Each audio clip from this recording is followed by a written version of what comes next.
जय हिंद, नमस्कार यूपीपीसीएस के सभी दोस्तों को कम टू स्टडी में आप सबका एक बार फिर से स्वागत है। आप सबको पता होगा कि उत्तर प्रदेश लोक सेवा आयोग द्वारा मेंस से ऑप्शनल सब्जेक्ट को हटा दिया गया और यूपी के 2 पेपर जोड़े गए हैं।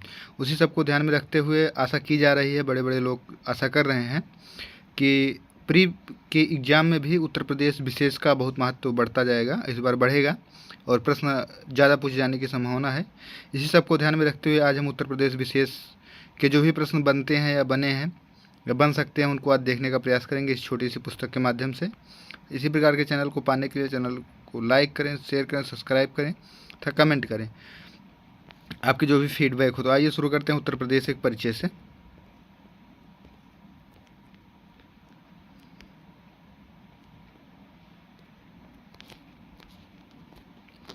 उत्तर प्रदेश का एक परिचय। भारत के उत्तर में स्थित एक राज्य है। उत्तर प्रदेश का गठन 24 जनवरी 1950 को हुआ। उत्तर प्रदेश का गठन 24 जनवरी 1950 को हुआ।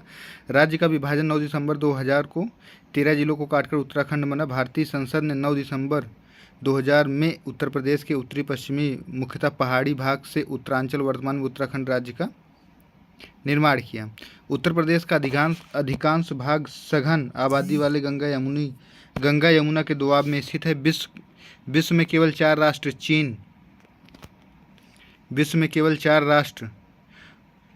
चीन स्वयं, भारत, संयुक्त राज्य अमेरिका और इंडोनेशिया की जनसंख्या उत्तर प्रदेश की जनसंख्या से अधिक है। क्षेत्रफल की दृष्टि से 2,40,928 वर्ग किलोमीटर भारत के कुल क्षेत्रफल का 7.33% है। क्षेत्रफल की दृष्टि से भारत का चौथा बड़ा राज्य है। जनसंख्या के आधार पर यह भारत का सबसे बड़ा राज्य है। इसका नामकरण देखते हैं। नामकरण का इतिहास जो है इस तरीके से है।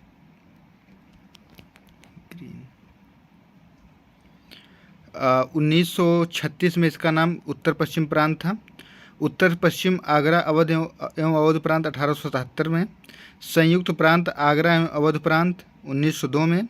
संयुक्त प्रांत 1937 में। उत्तर प्रदेश नाम पड़ा 24 जनवरी 1950 को। आगे देखते हैं। इसकी राजधानी 1936 में आगरा थी। 1858 में इलाहाबाद थी। आंशिक रूप से 1921 में लखनऊ बनी और 1935 से आज तक लखनऊ ही राजधानी है उत्तर प्रदेश की। इसकी प्रशासनिक राजधानी लखनऊ और न्यायिक राजधानी प्रयागराज इलाहाबाद है। भौगोलिक स्थिति देख लेते हैं। 23 डिग्री 5 से 30 डिग्री 28 उत्तरी अक्षांश तथा 77 डिग्री 3 से 84 डिग्री 39 के मध्य है। भारत का मानक समय। उत्तर में प्रयागराज के निकट मिर्ज़ापुर से गुजरने वाली पूर्वी देशांतर को माना गया है, जो राज्यों को क्रमशः उत्तर प्रदेश, मध्य प्रदेश, छत्तीसगढ़, उड़ीसा तथा आंध्र प्रदेश से होकर गुजरती है। भारत का मानक समय ग्रीनविच टाइम के माध्य समय से 5 घंटा 30 मिनट आगे है। भारत इस राज्य की लंबाई और चौड़ाई देखते हैं। राज्य की जो है पूर्व से पश्चिम लंबाई जो है 650 किलोमीटर है और उत्तर से दक्षिण चौड़ाई 240 किलोमीटर है। सीमावर्ती जिले देख लेते हैं। सीमावर्ती जिले और प्रदेश। सबसे उत्तरी जिला जो है उत्तर प्रदेश का सहारनपुर है। सबसे दक्षिणी जिला सोनभद्र है। सबसे पूर्वी जिला बलिया है। सबसे पश्चिमी जिला शामली है। उत्तर प्रदेश से लगे वह सबसे कम जिला रेखा वाले राज्य हैं मध्य प्रदेश व हिमाचल प्रदेश। सबसे कम और सबसे अधिक 3 तरफ से मध्य प्रदेश से घिरा जिला कौन सा है? तो ललितपुर है। उत्तर प्रदेश का सबसे कम जिलों को स्पर्श करने वाला जिला है ललितपुर, क्योंकि ये चारों तरफ एमपी से घिरा हुआ है। प्रशासनिक परिचय देखें। लोकसभा की सीटें 80 हैं, राज्यसभा की 31 है। राज्य विधानमंडल द्विसदनात्मक है। विधानसभा की सीटें 403 है। विधान परिषद का गठन 1937 में हुआ था। विधान परिषद सदस्य संख्या जो है 100 है। जिलों की संख्या जो है 75 है। और उच्च न्यायालय देखते हैं। देश का सबसे बड़ा उच्च न्यायालय इलाहाबाद है या प्रयागराज है। इसकी जो खंडपीठ है वो लखनऊ में है। इसकी स्थापना 17 मार्च 1986 को हुई थी। राज्य के प्रतीक चिन्ह राजकीय मछली मोह या चीतल, राजकीय फल आम, राजकीय पक्षी सारस या क्रैंच। आप लोग जानते हैं अभी हाल ही में अमेठी के कारण जो है सारस चर्चा में था, तो आप लोग बताएंगे कि उत्तर प्रदेश में सारस की क्या स्थिति है। राजकीय पशु बारहसिंघा, राजकीय फूल पलाश, टेसू, ढाक, इसको 3 नामों से जाना जाता है। राजकीय वृक्ष अशोक, राजकीय खेल हॉकी, राजकीय चिन्ह एक वृत्त में 2 मछली व एक तीर धनुष। राज्य चिन्ह 1938 में स्वीकृत किया गया। आप देख लें, इसको देखें। उत्तर प्रदेश दिवस 24 जनवरी 2018 से प्रारंभ किया गया है मनाना, 24 जनवरी 2018 से। तो इस बार पूछा जा सकता है कि इस बार कौन सा उत्तर प्रदेश का दिवस मनाया गया है। उत्तर प्रदेश की प्रथम राजकीय भाषा जो है, उत्तर प्रदेश की राजकीय भाषा हिंदी है। कार्यालयों की राजकीय भाषा हिंदी है। अद्वितीय राजकीय भाषा उर्दू है जो 1989 से है। उत्तर प्रदेश के प्रमुख नगरों के उपनाम। प्रयागराज को कहते हैं संगम नगरी, कुंभ नगरी, तीर्थराज, ईश्वर का स्थान, अमरूद नगरी। नोएडा को उत्तर प्रदेश का सोविंडो कहते हैं। जौनपुर को सिराज हिंद, पूर्व का सिराज। सोनभद्र को सोनालचंद, power of capital India. Pratapgarh को आंवला नगरी। लखनऊ को आमों का नगर। चंदौली को धान का कटोरा, चंदौली को धान का कटोरा कहा जाता है। हाथरस को हींग या गुलाल नगरी। फिरोजाबाद को सुहाग नगरी या चूड़ी नगरी। उत्तर प्रदेश के प्रशासनिक आंकड़े देख लेते हैं। कुल जिले जो है 75 हैं। जनगणना में शामिल 71 हैं। वैधानिक नगर जो है 648 हैं। 1 से 10 लाख आबादी वाले नगर 64 हैं। 10 लाख से अधिक आबादी वाले 7 शहर हैं। कुल तहसील 351 हैं। नगर निगम 17 हैं। नगर पालिका 200 हैं। नगर पंचायत 490 हैं। ये प्रश्न पूछा जा सकता है क्योंकि अभी हाल ही में चुनाव है। सामुदायिक विकास केंद्र हैं 826। ग्राम पंचायतें हैं 8135। ग्राम पंचायतें 59073 हैं। आबाद ग्राम 97,814 है। कुल गांव जो है 1,16,000 और 1,60,000। आगे देखते हैं जनसंख्या। 2011 की जनगणना के अनुसार 19,98,12,341 बताई गई है, जो देश के कुल जनसंख्या का 16.51% जनसंख्या है। कुल पुरुष जनसंख्या व प्रतिशत जनसंख्या कुल इतनी है, इसका प्रतिशत 5.28 है। कुल महिला जनसंख्या प्रतिशत देखते हैं 47 दशमलव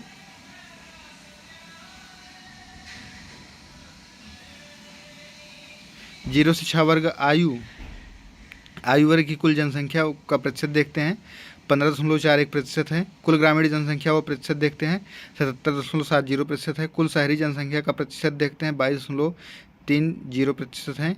देश की कुल नगरीय और शहरी जनसंख्या में उत्तर प्रदेश का शहरी जनसंख्या का प्रतिशत है 11.79%। महाराष्ट्र के बाद दूसरा स्थान है इसका। 2001 से 2011 के दौरान औसत 10 की वृद्धि दर थी 20.22%। 2001 से 2011 के दौरान औसत 10 की वृद्धि दर में गिरावट हुई 5.63%। सर्वाधिक वृद्धि वाला दशक 1981 से 1991। ये यूपीएससी और पीसीएस में बहुत बार पूछा गया प्रश्न है। सर्वाधिक वृद्धि वाला दशक कौन सा था, तो 1981 से 1991। सर्वाधिक कम वृद्धि वाला दशक था तो 1991 से 1961 तक। 2001 से 2011 के दौरान पुरुषों की जनसंख्या में वृद्धि हुई 19.31% की दर से। 2001 से 2011 के दौरान महिलाओं की जनसंख्या में वृद्धि हुई 21.23%। आप देख लें, महिलाओं का प्रतिशत ज़्यादा है। 2001 से 2011 के दौरान महिलाओं का वृद्धि दर पुरुषों की वृद्धि दर से 1.92% अधिक रहा। देश के सभी राज्यों के मध्य 10 की वृद्धि दर के मामले में उत्तर प्रदेश का 14वां स्थान है। उत्तर प्रदेश का औसत घनत्व 829 व्यक्ति पर वर्ग किलोमीटर है। 2001 से 2011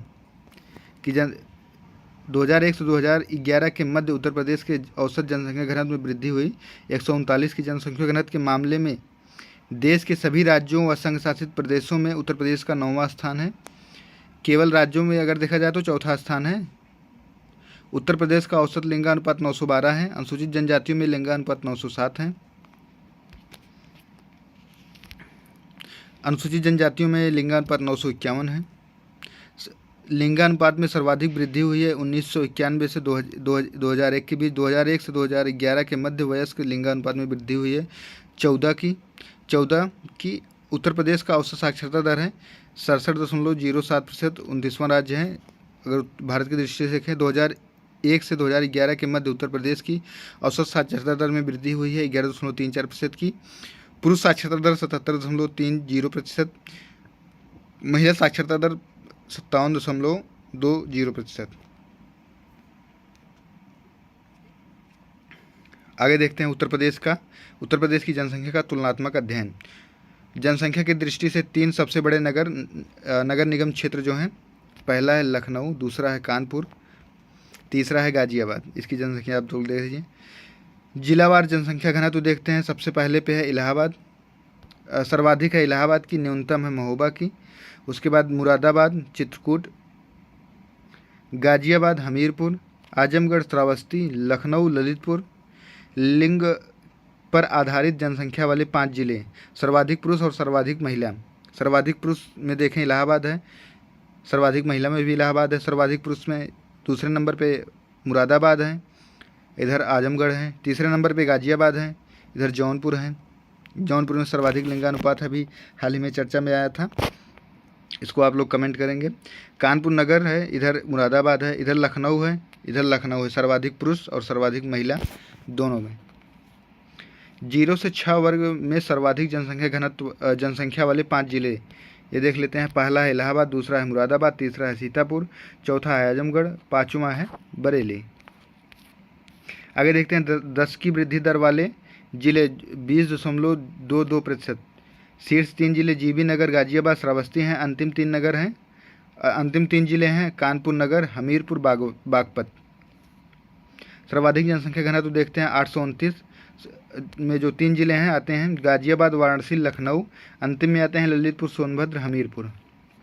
साक्षरता दर देखते हैं, सर्वाधिक साक्षरता दर में क्या है, गौतम बुद्ध नगर है पहले पे, दूसरे पे कानपुर, तीसरे पे औरैया। न्यूनतम साक्षरता दर में देखते हैं श्रावस्ती, बहराइच, बलरामपुर।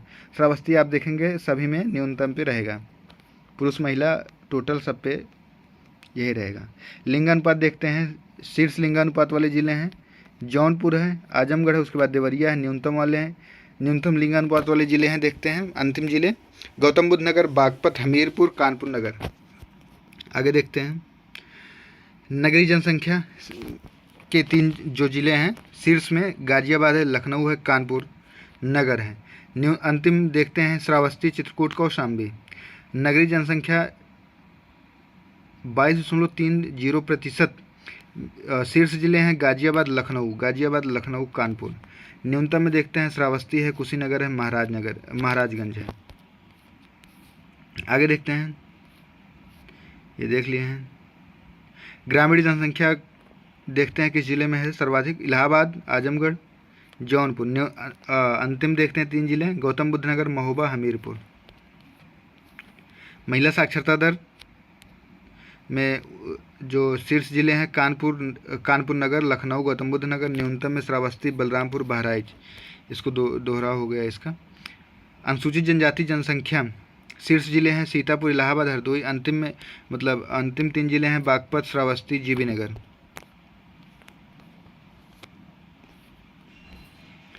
अनुसूचित जाति वाले जो शीर्ष 3 जिले हैं कौशाम्बी, सीतापुर, हरदोई हैं। और अंतिम जो है बागपत, बरेली, बलरामपुर है। इसमें कुछ डाउट है, कौशाम्बी है कि और कोई ज़िला है, आप लोग कमेंट करेंगे। अनुसूचित जनजाति जनसंख्या वाले ज़िले देखते हैं, शीर्ष पे है सोनभद्र है, उसके बाद बलिया है, देवरिया है। अंतिम 3 जिले देखते हैं बागपत, कन्नौज, बदायूं है। अनुसूचित जनजाति देखते हैं, अनुसूचित जनजाति वाले शीर्ष जिले हैं सोनभद्र है, ललितपुर है, देवरिया है। न्यूनतम में बागपत है, कन्नौज है, बदायूं है। देश व राज्य की पहली महिला मुख्यमंत्री सुचित्रा कृपलानी हैं। देश व राज्य की पहली महिला राज्यपाल सरोजिनी नायडू हैं। सर्वाधिक बार मुख्यमंत्री बनने वाली महिला हैं सुश्री मायावती 4 बार। स्वतंत्रता के बाद प्रथम विधानसभा का अध्यक्ष राजर्षि पुरुषोत्तम दास टंडन थे। प्रथम लोकायुक्त विशंभर दयाल थे। प्रथम प्रोटेम स्पीकर फतेह बहादुर शाह थे। प्रदेश के प्रथम मुख्यमंत्री थे गोविंद बल्लभ पंत। प्रथम विधान परिषद के सभापति थे चंद्रभाल। आगे देखते हैं उत्तर प्रदेश में प्रथम बार राष्ट्रपति शासन कब लागू हुआ, 25 फरवरी 1968 को। अब तक उत्तर प्रदेश में कुल 10 बार राष्ट्रपति शासन लागू हो चुका है। उत्तर प्रदेश का कुल क्षेत्रफल 2,40,928 वर्ग किलोमीटर है, जिसमें सर्वाधिक क्षेत्रफल वाला जिला लखीमपुर खीरी है और सबसे कम क्षेत्रफल वाला जिला हापुड़ है। उत्तर प्रदेश के मंडल 18 मंडल हैं, उससे संबंधित जिले देख लेते हैं। लखनऊ में जो है 6 जिले आते हैं, इसको हम लिस्ट देख लेते हैं जल्दी से। लखनऊ, उन्नाव, रायबरेली, सीतापुर, हरदोई, लखीमपुर खीरी। कानपुर में आते हैं 6 जिले, कानपुर नगर, कानपुर देहात, इटावा, फर्रुखाबाद, कन्नौज और रैया। मेरठ में देखते हैं मेरठ, गाजियाबाद, बुलंदशहर, गौतम बुद्ध नगर, हापुड़, बागपत। फैजाबाद में आते हैं 5 जिले, फैजाबाद, सुल्तानपुर, बाराबंकी, अमेठी, अम्बेडकर नगर। अलीगढ़ में आते हैं अलीगढ़, एटा, हाथरस, कासगंज। आगरा में आते हैं आगरा, मथुरा, फिरोजाबाद, मैनपुरी। वाराणसी में वाराणसी, जौनपुर, गाजीपुर, चंदौली। गोरखपुर में आते हैं गोरखपुर में महाराजगंज, देवरिया, कुशीनगर। ये आप लोग इसका सीक्वेंस याद रखेंगे कि कौन कौन से मंडल में 4 जिले आते हैं, किस किस मंडल में 5 जिले आते हैं, ये मिलान के लिए आ सकता है। अगला देखते हैं देवीपाटन मंडल में गोंडा, बलरामपुर, श्रावस्ती और बहराइच, मुख्यतः गोंडा। बरेली में 4 जिले हैं, बरेली, बदायूं, शाहजहांपुर, पीलीभीत। मुरादाबाद में 5 जिले हैं, मुरादाबाद, रामपुर, बिजनौर, अमरोहा, संभल। आप लोग जानते हैं कि बदायूं में एक चर्चा आई थी कि आंवला जिला बनने की घोषणा हुई थी, लेकिन नहीं बना अभी। प्रयागराज में 4 जिले आते हैं, प्रयागराज, प्रतापगढ़, फतेहपुर, कौशाम्बी। चित्रकूट में आते हैं, चित्रकूट में 4 जिले आते हैं, चित्रकूट, बांदा, हमीरपुर, महोबा, मुख्यतः बांदा। मिर्ज़ापुर में आते हैं 3 जिले, मिर्ज़ापुर, सोनभद्र, भदोही। आजमगढ़ में आजमगढ़, मऊ, बलिया। बस्ती में बस्ती, सिद्धार्थनगर और संत कबीर नगर। झांसी में झांसी, ललितपुर व जालौन है। सहारनपुर में सहारनपुर, मुजफ्फरनगर, शामली आते हैं। तो आगे देखते हैं कुछ ज़िले हैं, उनके मुख्यालय कहाँ कहाँ हैं। जैसे अमेठी का मुख्यालय गौरीगंज में है, संत कबीर नगर का मुख्यालय खलीलाबाद में है, गौतम बुद्ध नगर का जो मुख्यालय है वो नोएडा में है, कौशाम्बी का मंझनपुर में है, अम्बेडकर नगर का अकबरपुर में है, कुशीनगर का पडरौना में है, कानपुर देहात का अकबरपुर माती में है। आगे देखते हैं कानपुर नगर का अलीगढ़ में है, लखनऊ का मुरादाबाद,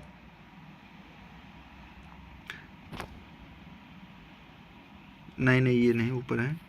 सिद्धार्थनगर का नौगढ़ है, सोनभद्र का रॉबर्ट्सगंज है, जलौन का उरई है, फर्रुखाबाद का फतेहगढ़ है, संभल का पवासा है। नगर निगम वाले ज़िले देखते हैं कौन कौन से हैं।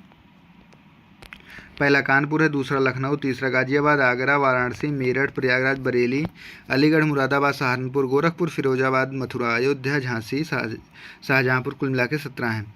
नदी तंत्र, झीलें व सिंचाई, भूगर्भ जल।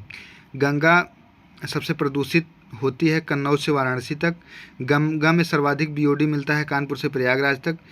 शेरपुरा, बलिया, गाजीपुर, सैदपुर, गाजीपुर, वाराणसी, मिर्ज़ापुर, सिरसा, प्रयागराज, श्रृंगेश्वर, प्रयागराज, कालांकर, प्रतापगढ़, डलमऊ, रायबरेली, बक्सर, उन्नाव, कानपुर बिल्लौर, कानपुर फतेहगढ़, फर्रुखाबाद, कचला घाट, बदायूं, गढ़मुक्तेश्वर, हापुड़ आदि 26 नगर आते हैं। किस नदी के तट पर स्थित है? गंगा नदी के तट पर स्थित है। उत्तर प्रदेश में गंगा की लंबाई 1450 किलोमीटर है। राज्य का सर्वाधिक क्षेत्र कवर करता है 133 किलोमीटर। गंगा तट वाला जिला जो है बदायूं है, जो सर्वाधिक दूरी को कवर करता है। यमुना कितने जिले से होकर गुजरती है? तो उत्तर प्रदेश के 19 जिलों से होकर गुजरती है। नदी के तट पर स्थित प्रमुख नगर जौनपुर, सुल्तानपुर, लखनऊ, गोमती नदी के तट पर स्थित है।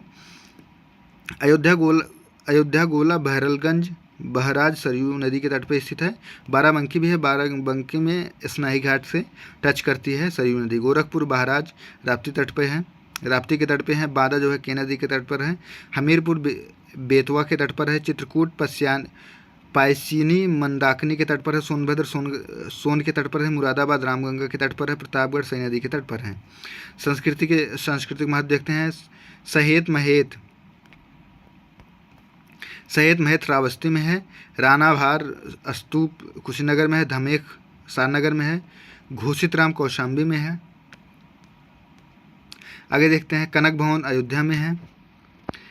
कदमगिरी पर्वत चित्रकूट में है। कालिंजर दुर्ग जो है बांदा में है। देवा शरीफ का मेला जो है बाराबंकी में लगता है। 84 गुम्बद कालपी में है। जामा मस्जिद मुरादाबाद में है। टाला मस्जिद जौनपुर में है। वृंदावन मंदिर मथुरा में है। जेके मंदिर कानपुर में है। विश्वनाथ मंदिर वाराणसी में है। देवीपाटन तुलसीपुर में है। भारत माता मंदिर वाराणसी में है। विश्वनाथ मेहता, इनका कार्य क्या था चित्रकारी में? प्यास, ऊँट सृष्टि। रणबीर सिंह बिष्ट, पहाड़ी घसियारे गपशप। शिवानंद नैटियाल, सत्यम शिवम सुंदरम। चुनारगढ़ की अनूप वेदिका भद्रगृही मुनि से संबंधित हैं। संगीत देखते हैं। खंडे संस्थान। भारत खंडे संस्थान यूपी का सबसे पुराना संगीत संस्थान है। लखनऊ में है। 15 जुलाई 1926 में स्थापित किया गया था। इसका नाम भारत खंडे हिंदुस्तानी महाविद्यालय रखा गया है। 2001 में डीम्ड विश्वविद्यालय का इसे दर्जा प्राप्त हुआ। आप ये भी जानते हैं कि उत्तर प्रदेश में सिर्फ एक ही डीम्ड विश्वविद्यालय है, वही ये है। भारत खंडे संगीत संस्थान जो है 1926 में लखनऊ में है। प्रयाग संगीत समिति 1926 में इलाहाबाद में। शरद महोत्सव 2013 में हुआ था प्रयाग संगीत समिति में, आज़ाद पार्क के पास है, आप लोग देखे होंगे, महादेवी चौराहा के पीछे। उत्तर प्रदेश संगीत नाट्य अकादमी 1963 में लखनऊ में। भारतेंदु नाट्य अकादमी। राष्ट्रीय कथक संस्थान 1988 से 1989 लखनऊ। उत्तर प्रदेश जैन विद्या संस्थान 1990 में लखनऊ। प्रमुख संगीत घराने। आगरा घराना में कौन कौन आता है? अलखदास, मलुकादास, मदुरै रामास्वामी। लखनऊ घराना में अवध कला जिसे कहते हैं। बिंदादिन कोदाव, खुर्शीद अली। लखनऊ ख्याल गायन के पितामह शंभू महाराज, बिरजू मेहराज बेगम, अख्तर, वाजिद अली शाह, अख्तर पिया। किराना घराना काले खां गांगूबाई, हंगल भीमसेन जोशी, हीराबाई बड़ौदकर। बनारस घराना ठुमरी सर्वाधिक प्रसिद्ध है। गिरिजा देवी, सितारा देवी, रसूलाबाई, टप्पा किशन महाराज तबला, बिस्मिल्ला खां शाहनाई ठाकुर। जयदेव सिंह संगीत शास्त्र पितामह। आगे देखते हैं अतरौली घराना में मल्लिकार्जुन मंसूर, चांद खां। यह घराना ध्रुपद धामर गायन के लिए प्रसिद्ध है। सहारनपुर घराना में जकीरुद्दीन खां, नसीर फैजुद्दीन डागर है। रामपुर घराना में नेमत खां, सदारंग उस्ताद खां, अमीर खां, ख्याल ग्याकी। फतेहपुर सीकरी में खसीटा खां, जैनू खां, जोरावर। भिवंडी बाजार घराना जिससे लता मंगेशकर संबंधित है। गुरु अली खां इसी घराने से संबंधित है। इटावा घराना सितार वादन के लिए प्रख्यात। इमदाद खां, इनायत खां, ध्रुवतारा जोशी। अजराड़ा घराना मेरठ में है, तबला वादन के लिए से संबंधित है। इलाहाबाद में कोई घराना नहीं है। यहाँ शहर के कई संगीतों से जुड़ा है, जैसे केसरबाई जान, करीबाई उर्फ छप्पन छुरी। कलाकार देखते हैं, उनके क्षेत्र देखते हैं। हरिप्रसाद चौरसिया व रघुनाथ सेठ बांसुरी वादन के लिए थे। नजीर खां संगीत वादन के लिए। करामत उल्ला सरोद के लिए हैं। किसान महाराज, गुदई महाराज तबला वादन के लिए है। शंभू महाराज, बिरजू महाराज कथक के लिए हैं। श्रीमती एम राजन बनारस घराना से वायलिन से संबंधित है। कथक उत्तर प्रदेश का एकमात्र शास्त्रीय नृत्य है। वाजिद अली शाह के दरबार में विकसित इस नृत्य कला के अगुआ ठाकुर प्रसाद थे। लोक नृत्य झूला नृत्य, रास नृत्य, चारकुला मयूर, ब्रजभाषा। चरकुला नृत्य को घोड़ा नृत्य भी कहते हैं, क्योंकि यह नृत्य रथ के पहिए पर थोड़ा रख कर किया जाता है। सहसा या सयास कृषकों द्वारा घुरिया प्रजाति एवं महिलाओं द्वारा द्वीप अहिर की कार्तिक ख्याल होता है, जो बुंदेलखंड से संबंधित है। कठखोड़वा पूर्वांचल से संबंधित है। कठखोड़वा धोबिया वर्ग, नटवारी अहिर, कर्मा, सीला, खरवार जाति, चैलर। सोनभद्र मिर्जापुर में पाई जाती हैं। ठडिया ठरखरी सोनभद्र में है। कालाबाजी अवध में है। जोगिनी रामनवमी पर, छुलिया राजपूत विवाह उत्सव पर, धीवर कहारों द्वारा। लठमार दीवारी नृत्य चित्रकूट। यूपी में रामलीला और नौटंकी के दो प्रमुख लोक नाट्य हैं। कानपुर व हाथरस में नौटंकी शैली प्रचलित हुई। राहुल नौकट्यायन बुंदेलखंड राज्य के प्रमुख मेले। उत्तर प्रदेश में सर्वाधिक मेले मथुरा में लगते हैं 86, कानपुर में 80। सबसे कम मेले पीलीभीत में लगते हैं। दादरी पशु मेला आगरा में लगता है। बाटेश्वर पशु मेला ऊँट से संबंधित है, जो आगरा में लगता है। नौचंदी मेला मेरठ में लगता है।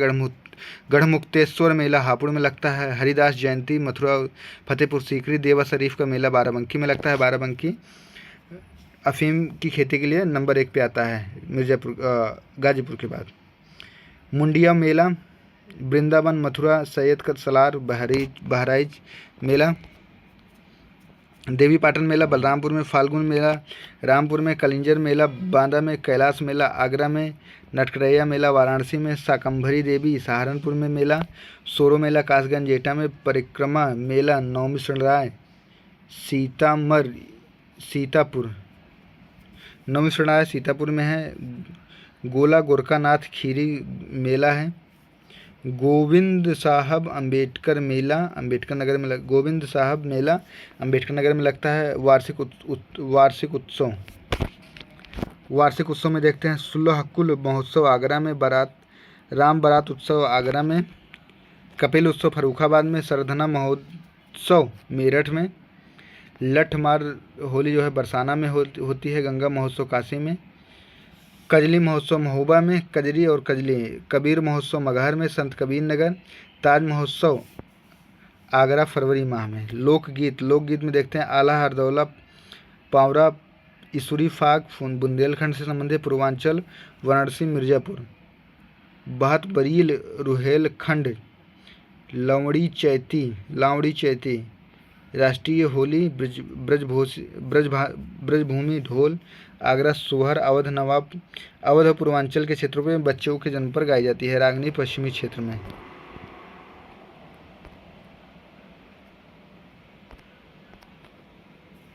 आगे देखते हैं ढोला मारू यूपी का नहीं राजस्थान का लोक नृत्य है, किंतु यह सीमित रूप से आगरा मेरठ में भी प्रचलित है। फिल्म और पर्यटन देखते हैं। अमीर खुसरो का जन्म मूल रूप से एटा वर्तमान में कासगंज के पटियाली गांव में हुआ था। ख्याल गायकी का विकास, सितार व तबला का आविष्कार, स्वामी हरिदास अलीगढ़। शिष्य तानसेन का जन्म ग्वालियर में हुआ था। शिशु बैजू बावरा का जन्म गुजरात में हुआ था। स्वामी हरिदास तानसेन बैजूवारा ध्रुपद गायन को समृद्ध किया। 15वीं शताब्दी में ग्वालियर के राजा मान सिंह तोमर ने इसकी रचना की। निजामुद्दीन औलिया का जन्म बदायूं में हुआ था। जियाउद्दीन बरली का जन्म बुलंदशहर में हुआ था। टोडरमल का जन्म सीतापुर में हुआ था। फौजी अबुल फजल का जन्म आगरा में हुआ था। बीरबल कल्पी जालौन में। लक्ष्मीबाई का जन्म वाराणसी में हुआ था। इनकी शादी तथा कर्मभूमि झांसी थी। तत्या टोपे, रामचंद्र पंडूरुंग बिठूर कानपुर। रामप्रसाद बिस्मिल्ला का जन्म शाहजहांपुर में हुआ था। फांसी गोरखपुर में हुई। चंद्रशेखर आज़ाद की मृत्यु इलाहाबाद में हुई है। लाल बहादुर शास्त्री का जन्म मुगल सराय, जिसे आज पंडित दीनदयाल के नाम से जाना जाता है।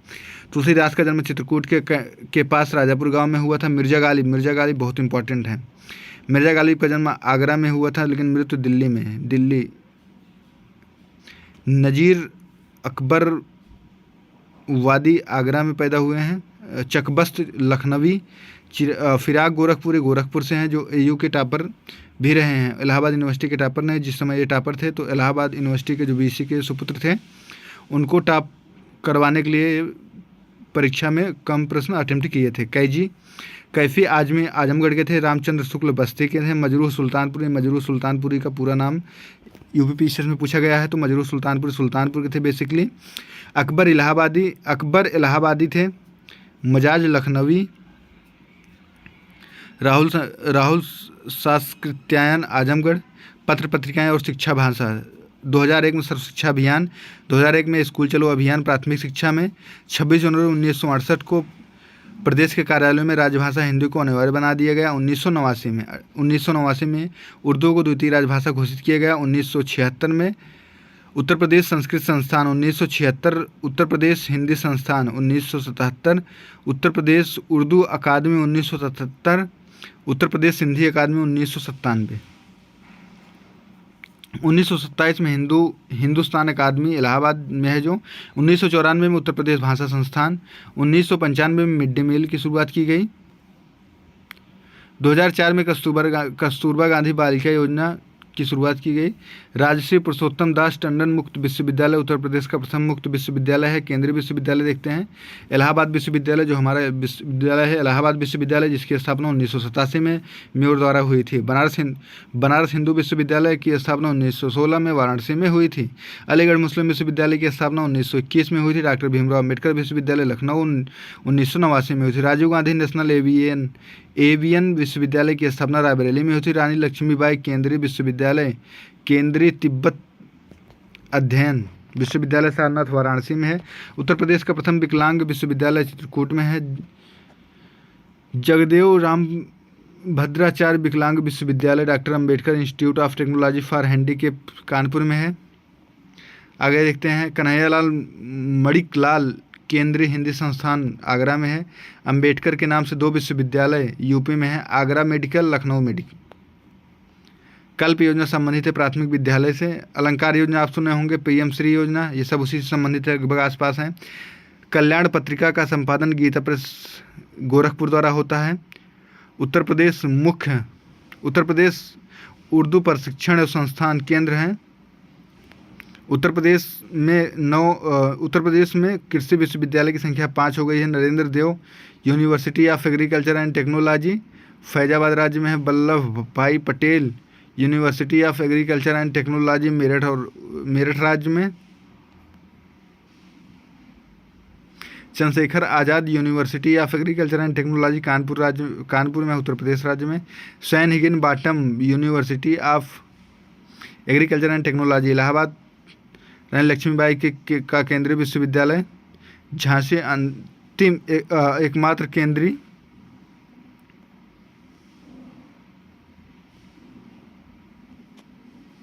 आगे देखते हैं अर्थव्यवस्था। उत्तर प्रदेश को 9 जलवायु क्षेत्रों में बांटा गया है, 8 मृदा समूहों के क्षेत्रों में बांटा गया, 20 पारिस्थितिक क्षेत्रों में बांटा गया है। 4 उत्तर प्रदेश के आर्थिक क्षेत्र हैं। उत्तर प्रदेश गेहूं, गन्ना, आलू उत्पादन में प्रथम है। सर्वाधिक गेहूं उत्पादन हरदोई में होता है। बाराबंकी में सर्वाधिक अफीम होती है, इसको आप लोग बताएंगे जो गाजीपुर बाराबंकी के दोस्त हमारे। गाजीपुर उत्तर प्रदेश की एकमात्र अफीम फैक्ट्री। गाजीपुर वाले भी अफीम की फैक्ट्री लगाते हैं, अब लोग जान लीजिए। आंवला जो है प्रतापगढ़ में होता है। पान महोबा में होता है। महोबा में पान अनुसंधान एवं प्रशिक्षण केंद्र है। बाबूगढ़ आलू अनुसंधान गाजियाबाद केंद्र। Indian institute of sugar technology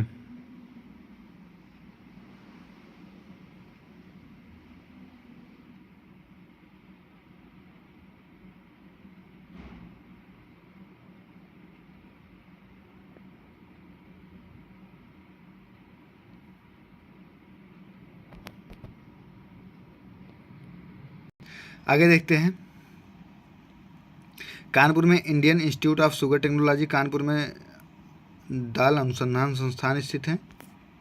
आगे देखते हैं। लखनऊ में नेशनल बॉटेनिकल गार्डन है। इज्जत नगर में केंद्रीय रिसर्च इंस्टीट्यूट है। आगे देखते हैं सिंचाई। केन बेतवा लिंक नदी जोड़ो परियोजना का हिस्सा है। सर्वप्रथम 1830 ईस्वी में पूर्वी नहर से यमुना, 1840 से 54 में ऊपरी गंगा का निर्माण हुआ। सिंचाई नलकूप नहर यूपी में कुएं। देश में नलकूप की सिंचाई 1930 से शुरू हुई। सर्वाधिक नहरों की लंबाई रायबरेली में है।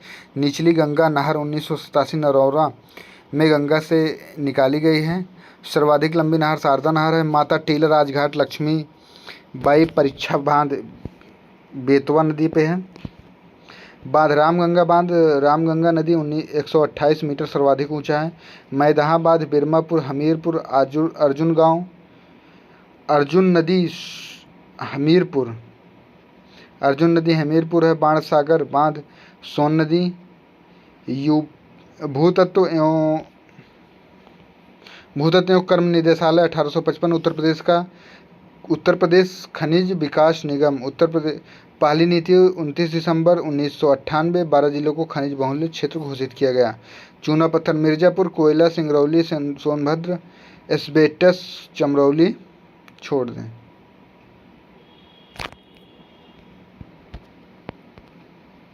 आगे जो देखते हैं वो कुछ इम्पोर्टेंट नहीं था। उसके बाद हम आ जाते हैं पार्क सिटी और स्थल। लेदर टेक्नोलॉजी पार्क की स्थापना उन्नाव में की जा रही है और लेदर पार्क की स्थापना कानपुर में। Knowledge park greater Noida. Science park Sandila. Leather park Agra में भी है। ट्रेनिका सिटी गाजियाबाद व कानपुर में है। निकड़ा सिटी कानपुर उन्नाव के मध्य है।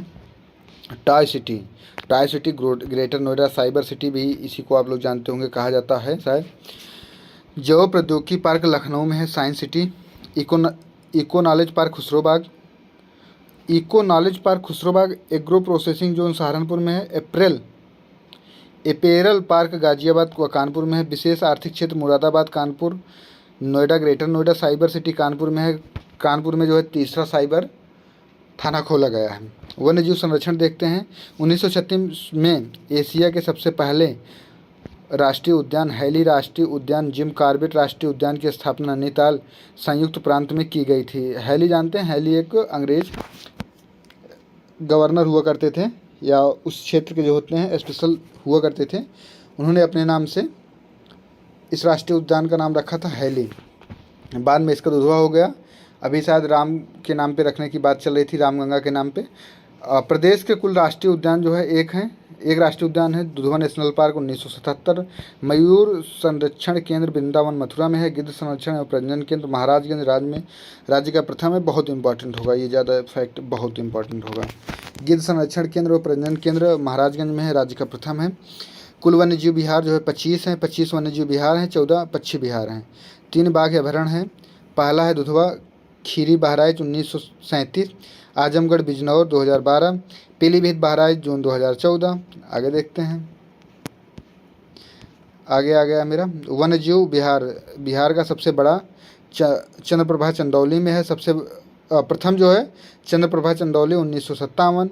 सबसे बड़ा हस्तिनापुर वन्यजीव विहार सहारनपुर 2073 वर्ग किलोमीटर। सबसे छोटा महावीर स्वामी वन्यजीव विहार ललितपुर में है, जो 5.4 किलोमीटर का क्षेत्र कवर करता है। किशनपुर वन्यजीव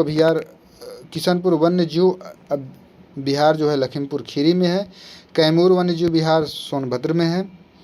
सुहागी बरवा वन्यजीव विहार महाराजगंज में है। सुहेलवा वन्यजीव विहार श्रावस्ती में है। कछुआ वन्यजीव विहार वाराणसी में है। करतनिया वन्यजीव विहार करतनिया घाट है, उसी के पास में है, यह बहराइच में है। वन पक्षी विहार प्रथम जो है नवाबगंज उन्नाव में है, 1984 में है। सबसे बड़ा लाख बहोसी पक्षी विहार कन्नौज में 80 किलोमीटर। सबसे छोटा पटना पक्षी विहार एटा जिले में है, 1 किलोमीटर के क्षेत्र में। अन्य पक्षी विहार समस्तपुर रायबरेली में है, रामसर साइड भी है, संडी हरदोई में है, बखीरा संत कबीर नगर में है, ओखला गाजियाबाद जीबी नगर में है, समान मैनपुरी में है, शुहरताल बलिया में है, पार्वती अरंगा गोडा में है, सूर सरोवर आगरा में है, भीमराव अम्बेडकर बेती कुंडा प्रतापगढ़ में है, लोकनायक पक्षी विहार बलिया में है, बब्बर शेर सफारी जो है इटावा में है। ऑपरेशन ग्रीन योजना 1 जुलाई 2001 को शुरू की गई थी। आगे देखते हैं प्रमुख चिड़ियाघर। नवाब वाजिद अली शाह जूलॉजिकल पार्क लखनऊ में है। कानपुर प्राणी उद्यान आप लोग नाम से ही स्पष्ट हो जाएंगे कि कानपुर में ही होगा। शहीद अशफाक उल्ला खां प्राणी उद्यान जो है गोरखपुर में है। शहीद अशफाक उल्ला खां गंगा डॉल्फिन को राष्ट्रीय जल घोषित किया गया। ये कब किया गया, आप लोग इसको कमेंट करेंगे। यूपीएससी के लिए भी क्वेश्चन रहेगा और यूपीपीसीएस में तो क्वेश्चन है ही है। उत्तर प्रदेश की वन स्थिति की जो रिपोर्ट है देखते हैं, जो 2021 के अनुसार 17वीं रिपोर्ट है। 9.23% कुल वनावरण। वृक्षावरण देखते हैं, वनावरण 4.1% क्षेत्र पे है, वृक्षावरण 3.08% पे है। ISFR रिपोर्ट 2019 की तुलना में उत्तर प्रदेश में 2021 में वन क्षेत्र में वृद्धि हुई 12.24% वर्ग किलोमीटर की। वनावरण के जिले देखते हैं, न्यूनतम और सर्वाधिक में पहला आता है सोनभद्र, दूसरा आता है लखीमपुर खीरी, तीसरा आता है मिर्ज़ापुर। न्यूनतम में संत कबीर नगर पहले पे है, मऊ दूसरे पे है, तीसरे पे मैनपुरी है। आगे देखते हैं वनावरण वर्गीकरण। अति सघन 1.9%, मध्यम सघन 1.7%, खुले वन 3.37%, झाड़ी 0.24%। वनावरण वाले जिले देखते हैं, सर्वाधिक वनावरण जो है सोनभद्र में है, उसके बाद चंदौली चित्रकूट में है, संत रविदास नगर में, न्यूनतम है मैनपुरी देवरिया में है। सर्वाधिक वनावरण वाले जिले वृद्धि दर वाले कमी वाले जिले देखते हैं, जिसमें वृद्धि हो रही है सहारनपुर है, चित्रकूट, प्रयागराज। कमी वाले सोनभद्र, मिर्ज़ापुर, चंदौली हैं। आगे देखते हैं, हम अगला देखते हैं अनुसूचित जनजातियाँ। सर्वाधिक जनसंख्या जो है गोंड जनजाति की है। न्यूनतम जनसंख्या बनरावत की है। वर्तमान में कुल जनसंख्या जो अनुसूचित जनजातियों की जनसंख्या है 12 है, जिसमें से 2 थारू और बुक्सा पूर्व में जनजाति तथा 2003 में 10 अन्य जनजातियाँ गोंड, खरवार, सहरिया, परहरिया, बैगा, पंखा, पनिका, अगरिया, पठारी, चेरे, भुनिया सूचीबद्ध की गई हैं। थारू में संयुक्त परिवार और विधवा विवाह की प्रथा है। थारू जो है दिवाली को शोक पर्व के रूप में मनाते हैं। बुक्सा जनजाति बिजनौर और आगरा में पाई जाती है। परहरिया अगरिया खरवार चोरो बैगा जनजाति सोनभद्र में। हमारे एक मित्र हैं जो खरवार हैं, हम जानते हैं। ये खरवार लोग छोटे कद के होते हैं। माहीगिर जनजाति बिजनौर में है। खरवार जनजाति कर्म नृत्य करती है। सड़क परिवहन की दृष्टि से देखते हैं उत्तर प्रदेश का सर्वाधिक लंबा राजमार्ग NH2 है, 756 किलोमीटर। इसी को GT रोड भी कहा जाता है। उत्तर दक्षिण और पूर्व पश्चिम में 6 लेन सड़कें झांसी जिले में एक दूसरे को काटते हैं। उत्तर प्रदेश में शुरू होने वाला सबसे बड़ा राष्ट्रीय राजमार्ग है NH7। GT रोड कहाँ से नहीं गुजरती है? तो अलीगढ़ से नहीं गुजरती है। NH7 पर भोपाल स्थित नहीं, NH2 पर लखनऊ स्थित नहीं है। ये वैसे हैं, ऑप्शन के ऊपर रहेगा। जब ऑप्शन पूछा जाएगा उसी हिसाब से टिक कर सकते हैं। वायु देखते हैं। वायु परिवहन में खेरिया आगरा में, हिंडन गाजियाबाद बमरौली उत्तर प्रदेश। हवाई अड्डा जो है चकेरी कानपुर में है। फुर्सतगंज रायबरेली। सरसावा सहारनपुर में है। BR अम्बेडकर मेरठ में है। वैसे अमाट हवाई अड्डा भी है, सुल्तानपुर में है। उत्तर प्रदेश में रेलगाड़ी के बारे में देखते हैं। प्रथम रेलगाड़ी चलाई गई थी 1959 में, इलाहाबाद से कानपुर के बीच में चलाई गई थी, जो हाल ही में अभी जाएंगे तो प्रयागराज के स्टेशन पे म्यूजियम के तौर पे रखी गई है। यूपी में 2 रेलवे जोन है, भर्ती के बोर्ड भी हैं। पहला इलाहाबाद है, दूसरा गोरखपुर है। उत्तर प्रदेश के प्रमुख संस्थान देखते हैं। मोतीलाल नेहरू बाल संग्रहालय लखनऊ में है। इंदिरा गांधी नक्षत्रशाला लखनऊ में है। वीर बहादुर सिंह नक्षत्रशाला गोरखपुर में है। आर्यभट्ट नक्षत्रशाला रामपुर में है। लेजर तकनीक में प्रथम है। जवाहर नक्षत्रशाला प्रयागराज में है, जो आनंद भवन के अंदर में स्थित है, जहाँ से रुपए की टिकट लगती है। आप लोग जा सकते हैं, नक्षत्रशाला का आनंद ले सकते हैं। डॉक्टर अम्बेडकर उत्तर प्रदेश पुलिस अकादमी मुरादाबाद में स्थित है, जहाँ उत्तर प्रदेश के सभी सब इंस्पेक्टर की ट्रेनिंग होती है और DSP की कुछ ट्रेनिंग होती है। और साइबर से संबंधित कुछ यहाँ नए इक्विपमेंट लगाए गए हैं और उसके लिए प्रशिक्षण दिया जाता है। उत्तर प्रदेश वस्त्र प्रौद्योगिकी संस्थान कानपुर में है। बाबा राघवदास मेडिकल कॉलेज जो है गोरखपुर में है, बहुत चर्चा में रहा था आज के 2-3 साल पहले ये। उत्तर प्रदेश ग्रामीण आयुर्विज्ञान अनुसंधान संस्थान सैफई में है। उत्तर प्रदेश कृषि अनुसंधान परिषद लखनऊ में है। केंद्रीय औषधि एवं सुगंधित पौधा संस्थान लखनऊ में है। राज्य टोडरमल सर्वे भूलेख प्रशिक्षण संस्थान हरदोई में है। Doctor Ambedkar institute for technology for handicap Kanpur में है। पान अनुसंधान केंद्र महोबा में है। महोबा आप जानते हैं उत्तर प्रदेश में सर्वाधिक पान उत्पादन करने वाला जिला है। पान महोबा का फेमस है उत्पादन की दृष्टि से, खाने की दृष्टि से बनारस का पान फेमस है, लेकिन सर्वाधिक उत्पादन महोबा में होता है। केंद्रीय गिलास एवं सिरेमिक अनुसंधान खुर्जा में, ये बहुत इंपॉर्टेंट रहेगा, इस पर आप मोस्ट इम्पॉर्टेंट 3 स्टार लगा सकते हैं। आगे देखते हैं। उत्तर प्रदेश गन्ना अनुसंधान परिषद शाहजहाँपुर में है। भारतीय वनस्पति शोध संस्थान लखनऊ में है। भारतीय घास एवं चारा अनुसंधान संस्थान झांसी में है। भारतीय शाक भाजी या सब्जी मान सकते हैं, सब्जी अनुसंधान संस्थान वाराणसी में है। पहली किसान रेल जो बनारस से चलाई गई थी गुजरात के बंदरगाह तक, तो उसमें जो है यहाँ से सब्जियों को ले जाया जा रहा था विदेशों में भेजने के लिए। केंद्रीय उपोष्ण संस्थान लखनऊ में है। पंडित दीनदयाल उपाध्याय पशु चिकित्सा अनुसंधान संस्थान जो है मथुरा में है। आगे देखते हैं, प्रमुख संस्थान चल रहे हैं अभी। Indian veterinary research institute Izzatnagar Bareilly में। National research centre for agro forestry Jhansi में। National institute of sugar cane research Lucknow में है। केंद्रीय चर्म अनुसंधान संस्थान कानपुर में है। सेंट्रल ड्रग इंस्टीट्यूट लखनऊ में है। शीलाधर मृदा संस्थान प्रयागराज में है। Central avian research institute Bareilly Izzatnagar में है। केंद्रीय बकरी अनुसंधान संस्थान मथुरा मखदूम गाजियाबाद में है। बायो फर्टिलाइजर डेवलपमेंट सेंटर न्यायिक प्रशिक्षण अनुसंधान संस्थान लखनऊ में है। आगे देखते हैं। भारतीय कालीन प्रौद्योगिकी संस्थान, इसको आप सब जानते हैं, आपको पता होगा, मिर्ज़ापुर वेब सीरीज देखे होंगे तो पक्का पता होगा। कालीन मिर्ज़ापुर और भदोही की फेमस है, तो प्रौद्योगिकी संस्थान जो है भदोही में ही है। वीवी गिरी नेशनल लेबर इंस्टीट्यूट नोएडा में है। National bureau of fish genetic resources Lucknow में है। Indian grain storage Hapur management and research institute Hapur में है। हापुड़ छोटा सा ज़िला है, दिल्ली गाज़ियाबाद के पास पड़ता है। मेरठ से जो है अपना बॉर्डर शेयर करता है। ऊर्जा संसाधन भी देखते हैं। राज्य विद्युत परिषद 1959 में, यूपी विद्युत नियामक 1998 आयोग, नई ऊर्जा नीति 2003 में आई।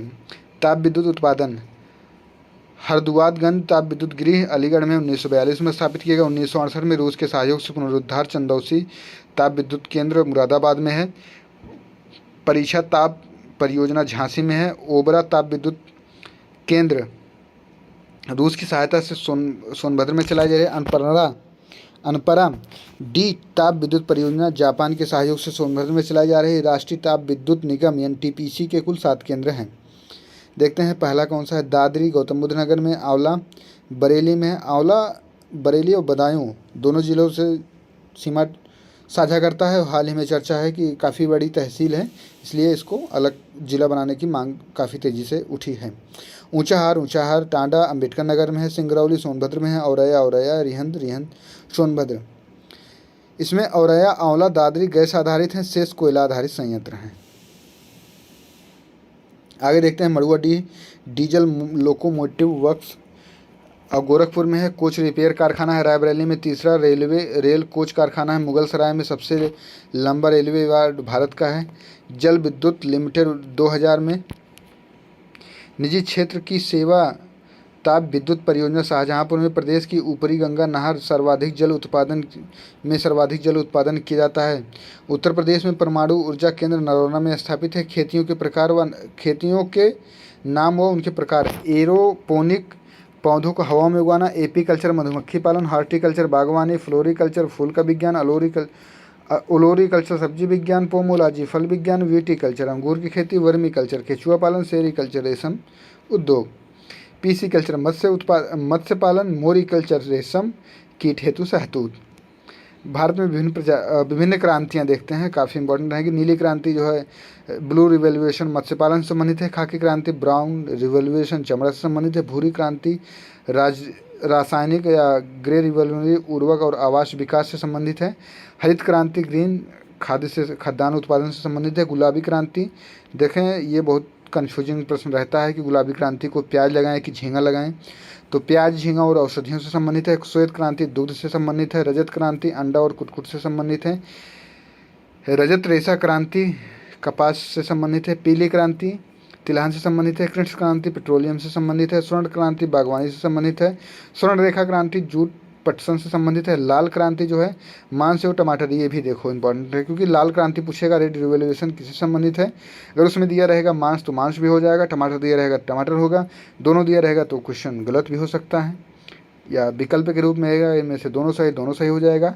गोल क्रांति बहुत इंपॉर्टेंट हो जाती है क्योंकि वर्तमान में भारत के जो प्रधानमंत्री हैं उसके जनक माने जाते हैं अरुण जेटली, और प्रधानमंत्री के द्वारा जो है 2017 में इस क्रांति को लाया गया था। सदाबहार क्रांति एवरग्रीन रिवोल्यूशन समग्र कृषि विकास के लिए लाई गई।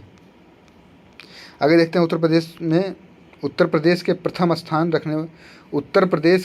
स्थान वाले प्रमुख जिले हैं। सोनभद्र है सर्वाधिक अनुसूचित जनजाति जनसंख्या में एवं सर्वाधिक वन में सोनभद्र है। प्रयागराज जो है सर्वाधिक न्यायाधीशों वाला उच्च न्यायालय, सर्वाधिक विधानसभा वाला जिला, 12 सीटें हैं। राज्य लोक सेवा आयोग है यहाँ पे, और प्रथम केंद्रीय विश्वविद्यालय है। रायबरेली में देखते हैं सर्वाधिक नहरें हैं।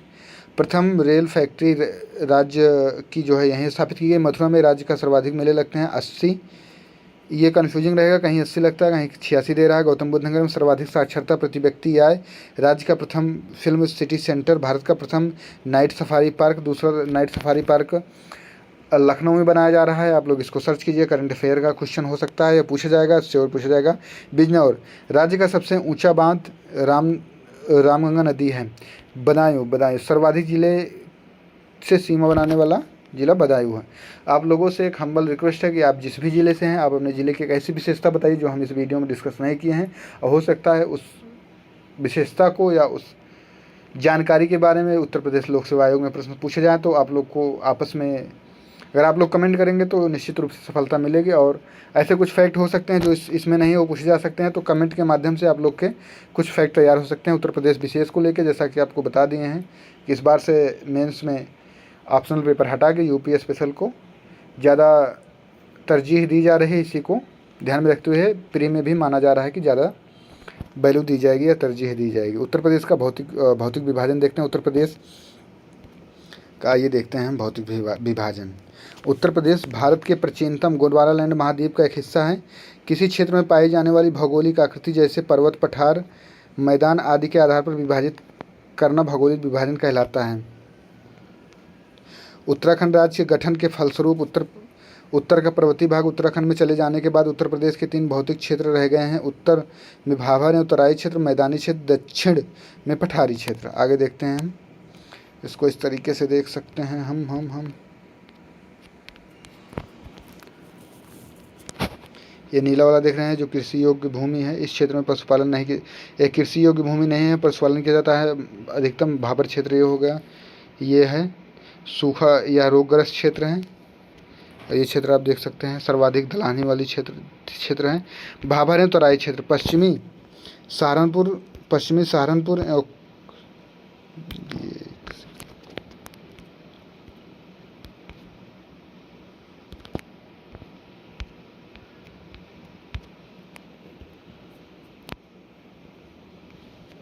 भाबर क्षेत्र, इसका निर्माण कंकड़, पत्थर और चट्टानों से हुआ है। इसका विस्तार जो है बिजनौर, सहारनपुर, पीलीभीत, शाहजहांपुर, लखीमपुर खीरी जिलों में है। यहाँ आकर नदियाँ विलुप्त हो जाती है। जहाँ जल चट्टानों के मध्य प्रवाहित होता है या नदियाँ आगे जाकर वापस धरती पर प्रकट हो जाती हैं। यह क्षेत्र कम उपजाऊ होता है, मृदा कृषि के लिए अनुपयुक्त होती है। आगे देखते हैं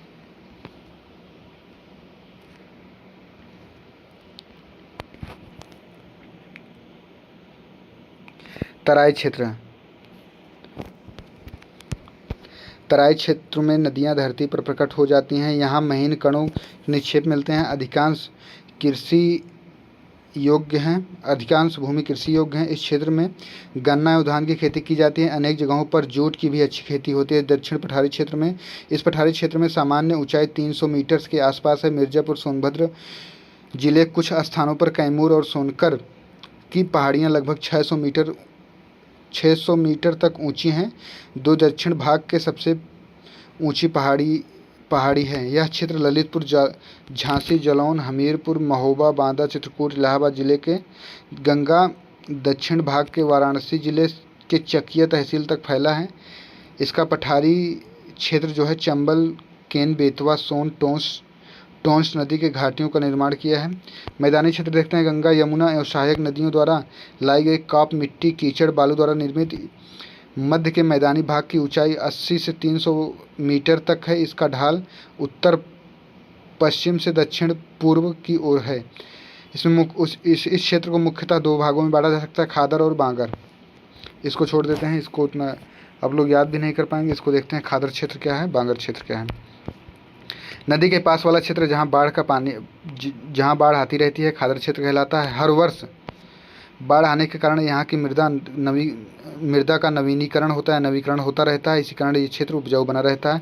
दूसरा है बांगर क्षेत्र, नदी के दूर वाला क्षेत्र जो नदी द्वारा लाई गई मिट्टी से पाटा गया है। इस प्रदेश में बाढ़ नहीं आती है, जिस कारण यहाँ की मिट्टी का नवीकरण नहीं हो पाता है। बांगर क्षेत्र कहलाता है। यह क्षेत्र मैदान के ऊंचाई वाले क्षेत्र होते हैं। आगे देखते हैं जलवायु। किसी भी क्षेत्र विशेष में लंबी अवधि के दौरान वायुमंडलीय दिशाओं को जलवायु कहा जाता है। वायुमंडलीय दशाओं को जलवायु कहा जाता है।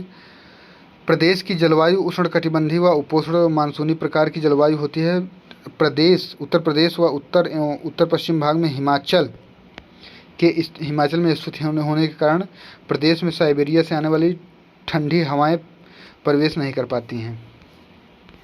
ये देख लेंगे आप अपने तरीके से। सर्वाधिक वर्षा जो है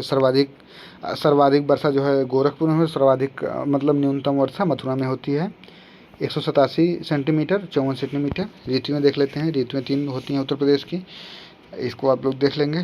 थोड़ा जल्दी करते हैं। शीत ऋतु नवंबर से फरवरी तक रहती है उत्तर प्रदेश में, अतः जनवरी का महीना सर्वाधिक ठंडा होता है। ये पूछा जा सकता है कि उत्तर प्रदेश में सर्वाधिक ठंडा महीना कौन सा होता है। उत्तर प्रदेश के दक्षिणी पठारी भाग में शीत ऋतु का औसत अधिकतम एवं न्यूनतम तापमान 28.3 डिग्री सेल्सियस से 13.3 डिग्री सेल्सियस रहता है। शीतकाल में भूमध्य सागरीय क्षेत्रों में उत्पन्न होने वाले चक्रवातों से भारत में प्रवेश करने से पश्चिमी उत्तर प्रदेश में 10 सेंटीमीटर अधिक वर्षा हो जाती है, जिसे मवाठ कहते हैं, जो रबी की फसल के लिए लाभदायक होती है। ग्रीष्म ऋतु मई जून में यहाँ का तापमान सबसे अधिक गर्म रहता है, क्योंकि इस समय सूर्य कर्क रेखा पर लंबवत चमकता है। कर्क रेखा के निकट होने के कारण प्रदेश को बुंदेलखंडी नगरों में तापमान सर्वाधिक होता है। बांदा जिले का तापमान 40 डिग्री सेल्सियस से 47 डिग्री सेल्सियस तक पहुँच जाता है। सर्वाधिक गर्मी झांसी व आगरा, न्यूनतम गर्मी जो है बरेली में पड़ती है। वैसे तो इलाहाबाद में ही पड़ती है, लेकिन इसमें दिया नहीं गया है सर्वाधिक गर्मी इलाहाबाद में ही पड़ती है, हम लोग देखे हैं। मई जून में प्रदेश में चलने वाली धूल भरी पश्चिमी हवाओं को लू कहते हैं। इसको पाकिस्तान में भी लू कहते हैं। ग्रीष्म ऋतु में औसत अधिकतम तापमान 36 डिग्री सेल्सियस से 39 डिग्री सेल्सियस रहता है, जबकि औसत न्यूनतम तापमान 21 डिग्री सेल्सियस से 23 डिग्री सेल्सियस तक रहता है। आगे देखते हैं। उत्तर प्रदेश के अधिकांश मानसूनी वर्षा दक्षिण पश्चिम मानसून बंगाल की खाड़ी की मानसून शाखा से प्राप्त होती है। इसमें उत्तर प्रदेश की कुल वर्षा का लगभग 75 से 80% भाग प्राप्त होता है। बंगाल की खाड़ी से उठने वाली पवनें WB में वर्षा करती हैं तथा करते हुए उत्तर प्रदेश में पहुंचती हैं। कुछ पवनें तो सीधी निकल जाती हैं, परंतु कुछ पवनें हिमालय पर्वत से टकराकर दक्षिण की ओर वर्षा कर देती हैं। सबसे पहले हिमालय से टकराकर गोरखपुर में सर्वाधिक वर्षा होती है। इस प्रकार पूर्व से ज़्यादा पश्चिम में जाते जाते वर्षा कम हो जाती है। वर्षा का औसत एवं अधिकतम न्यूनतम तापमान इस तरीके से देख सकते हैं। वर्षा के आधार पर जलवायु का वर्गीकरण। आर्द्र उपोष्ण तराई क्षेत्र में वर्षा जो है 120 से 150 सेंटीमीटर होती है। पूर्वी उत्तर प्रदेश में 100 से 150 सेंटीमीटर। साधारण एवं आर्द्र एवं उष्ण क्षेत्रों में देखते हैं। मध्यवर्ती मैदानी क्षेत्र में 80 से 100 सेंटीमीटर वर्षा होती है। पश्चिमी मैदानी क्षेत्र में 65 से 80 सेंटीमीटर वर्षा होती है। बुंदेलखंड पहाड़ी क्षेत्र में पठारी क्षेत्र में 80 से 100 सेंटीमीटर वर्षा होती है। प्रदेश का सर्वाधिक नम भूमि वेटलैंड वाला जिला है सोनभद्र। उत्तर प्रदेश का सबसे कम नम भूमि वेटलैंड वाला जिला बागपत हाथरस है। प्रदेश की सबसे प्रमुख नदियां गंगा एवं यमुना हैं। हिमालय से आने वाली नदियां सदा नीरा होती हैं, जबकि दक्षिण पठार से निकलने वाली नदियां ग्रीष्म ऋतु में अक्सर सूख जाती हैं। प्रमुख नदियां एवं उनके उद्गम देखते हैं इस तरीके से। हिमालय से उद्मित हैं। गंगा, यमुना, रामगंगा, गंडक, सरयू, रोहिणी, राप्ती आदि हैं। मैदानी क्षेत्र में उद्मित हैं गोमती, पांडव, वरुणा, सई, ईशान।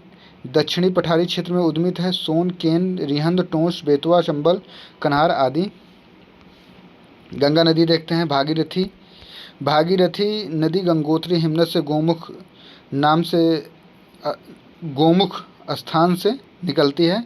अलकनंदा नदी बद्रीनाथ के पास संतोषपद हिमनद से निकलती है। देवप्रयाग में अलकनंदा और भागीरथी मिलती हैं। यहाँ से गंगा नदी के नाम से जानी जाती है। देवप्रयाग से पहले अलकनंदा नदी को पंच प्रयागों सभी उत्तराखंड में अलग अलग नदियाँ मिलती हैं।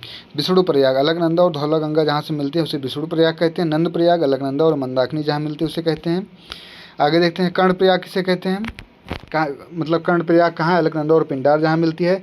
रुद्रप्रयाग, अलकनंदा, मंदाकिनी। देवप्रयाग, अलकनंदा, भागीरथी। गंगा का मुख्य धारा बांग्लादेश में प्रवेश करती है, जहाँ इसे पद्मा के नाम से जाना जाता है। पद्मा में ही ब्रह्मपुत्र नदी बांग्लादेश में जमुना आकर मिलती है। अब इसे मेघना के नाम से जाना जाता है। अतः ये बंगाल की खाड़ी में गिर जाती है। यहाँ पर विश्व का सबसे बड़े नदी डेल्टा का निर्माण करती है, जिसे सुंदरवन डेल्टा कहा जाता है। गंगा नदी 5 राज्यों से होकर गुजरती है। उत्तराखंड उसका उद्गम स्थल है। इस तरीके से उत्तर प्रदेश में सर्वाधिक लंबाई तय करती है बिहार, झारखंड सबसे कम लंबाई झारखंड में तय करती है। पश्चिम बंगाल में ये देखते हैं बंदरपूछ से निकलती है यमुना, जिसे बंदरपूछ। फिर आके यहाँ चंबल से मिलते हैं। चंबल के बाद ये भोपाल से आती है बेतवा से मिलती है। प्रयागराज में आके गंगा से मिल जाती है, जहाँ संगम है। और गाजीपुर और बनारस के क्षेत्र में जो है यहाँ गोमती नदी मिलती है। उससे पहले गोमती नदी में सई नदी मिलती है। घाघरा देख लेंगे आप। इस तरीके से नदी तंत्र पूरा है। आगे देखते हैं यमुना नदी। दाईं ओर से दाईं ओर से गंगा में मिलने वाली सहायक नदियाँ, पहले इसको देखते हैं। गंगा नदी बंदर पूंछ के पश्चिमी ढाल पर स्थित यमुनोत्री ग्लेशियर से इसका उद्गम स्थल है। सहारनपुर के फैजाबाद नामक स्थान से उत्तर प्रदेश में प्रवेश करती है। गंगा की सबसे लंबी सहायक नदी है। दाएं ओर से मिलने वाली सहायक नदियों में केवल यमुना ही एक ऐसी नदी है जो हिमालय से आती है, बाकी सभी नदियाँ प्रायद्वीपीय पठार से आती हैं। तो ये बहुत इंपॉर्टेंट रहेगा, बाकी सभी नदियाँ प्रायद्वीपीय पठार से आती हैं। चंबल सिंध बेतवा केन सीधे गंगा से न निकलकर पहले यमुना में मिलती हैं, फिर यमुना गंगा नदी से मिल जाती है। इटावा में ऊपर दिखा रहे थे, इटावा में जो है यमुना चंबल मिलती है, हमीरपुर में यमुना बेतवा मिलती है, बादा में यमुना केन मिलती है, प्रयागराज में यमुना गंगा मिलती है। टोस और सोन नदी सीधे गंगा में मिल जाती हैं। चंबल देखते हैं हम। उद्गम स्थल इसका महू जिले मध्य प्रदेश के जना पाव पहाड़ी से हुआ है। उत्तर प्रदेश में आगरा इटावा की सीमा बनाते हुए मुर्दागंज इटावा में यमुना में विलीन हो जाती है। प्रमुख सहायक नदियाँ हैं क्षिप्रा, पार्वती, बनास, काली सिंध। प्रमुख बांध है जवाहर बांध, सागर बांध, राणा प्रताप सागर बांध, गांधी सागर बांध बनाए गए हैं इस नदी पे। इधर देखते हैं बेतवा संस्कृत में वेत्रवती के नाम से हमीरपुर के समीप यमुना नदी में विलीन हो जाती है। प्रमुख बांध है माता टीला झांसी में, राजघाट ललितपुर में। केन देखते हैं। उद्गम स्थल कैमूर की पहाड़ियाँ उत्तरी ढाल से बांदा जिले में भुजहा नामक स्थान पर यमुना में विलीन हो जाती हैं। इसे कर्णवती के उपनाम से भी जाना जाता है। टोस नदी गंगा की सहायक नदी है। उद्गम मध्य प्रदेश के कैमूर पर्वत श्रेणी में स्थित तमसा कुंड जलाशय से हुए प्रयागराज के निकट सिरसा नामक स्थान पर गंगा में विलीन हो जाती है। टोस नदी बिहार जलप्रपात स्थित है। इस पे बीहड़ व बेलन इसकी प्रमुख सहायक नदियां हैं। इस पर मेजा जलप्रपात स्थित है। बीहड़ नदियों से ही इसमें घड़ियाल आते हैं। अभी उत्तर प्रदेश के इलाहाबाद की बाढ़ में देखा गया था सलोरी में। टोस नामक एक अन्य नदी जो यमुना में मिलती है, परंतु यह उत्तर प्रदेश में प्रवाहित नहीं होती है। सोन नदी को देखते हैं हम। सोन नदी इसका उद्गम स्थल शेषकुंड अमरकंटक पहाड़ियों से होता है। सोनभद्र जिले में उत्तर प्रदेश से प्रवेश करती है। इसकी सहायक नदियाँ रिहंद, गोपद, बनास आदि है।